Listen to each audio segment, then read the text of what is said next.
Okay, let's look at some cheap tricks we can do with the mapper.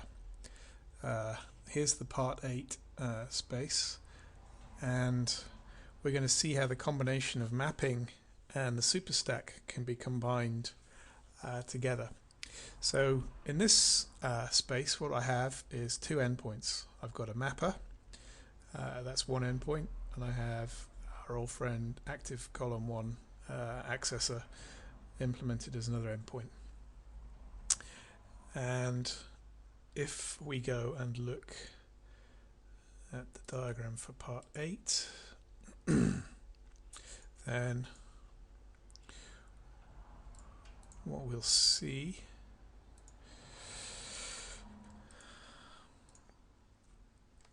is we have a mapper overlay.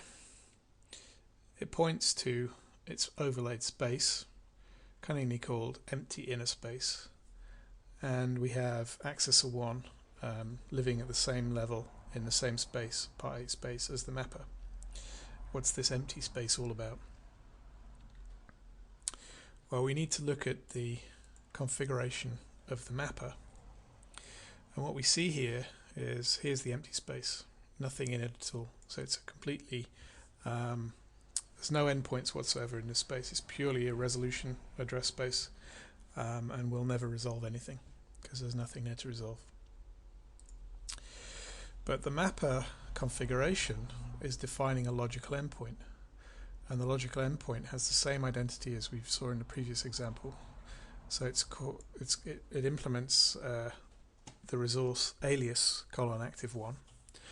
And whenever a request for alias :active 1 is resolved, then the execution phase will issue a sub request or a new request for active column 1.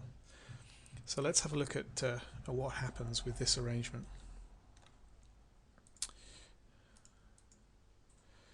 So I want the part 8 mapping space, and if I ask for active 1, then active 1 resolves as the second endpoint in the address space, and if I resolve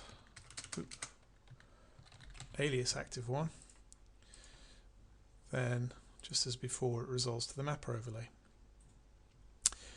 So now what happens if we issue a request for alias active 1? Let's actually execute that request. I get active 1, so it mapped the request for me. But how did that happen? Well, just as we've seen before, alias active 1, the request was made and resolved to the mapper overlay. The mapper overlay was resolved just as we saw before, and it transformed the alias active 1 request into another request for active 1, which is what the mapping rule said it should do. But notice now the mapper overlay issues active 1 request, and as all overlays do, they issue the request to their wrap space. That's the space that's nearest in the scope for an overlay. So the active column 1 request was issued into the empty inner space. But look, we started searching in the empty inner space here, but it's empty.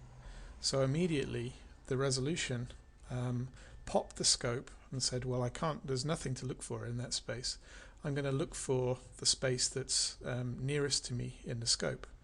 And of course, because the original request before we hit the mapper came from the part 8 space, then this space is available to us in the scope of the request. So we find that it descopes to the part 8 address space. It doesn't match on its own overlay, of course, but it does match on accessor 1. And so accessor 1 gets resolved and returns the representation. So what we've done by having an empty space is this is purely there for bouncing the resolution using the Superstack back to the originating space. So we have effectively a rewrite pattern here. We're rewriting alias active 1 to active 1 so that this space, part 8, contains both alias active 1 and active 1 as logical identifiers. And just to prove that that is correct, physically we've got a mapper overlay and accessor 1. But logically, if we look at the details of this space, then what we see is we have a mapper overlay with a logical endpoint of alias active column 1 and the accessor 1 endpoint with an identifier of active column 1. So we see that this space is presenting an alias, a rewrite of this logical endpoint to this logical endpoint, and we just instantiated the mapper to do that. Now the real interesting things start to come up when we realize that this mapping rule is a resource just like any other. So this whole configuration that we've declared, if we wanted to, could come from another endpoint, whereas my dynamic mappings like this. And so the mapper is a dynamically configurable rewriting endpoint if we want to use it in such a way. And we can do that just by having nothing in the inner space.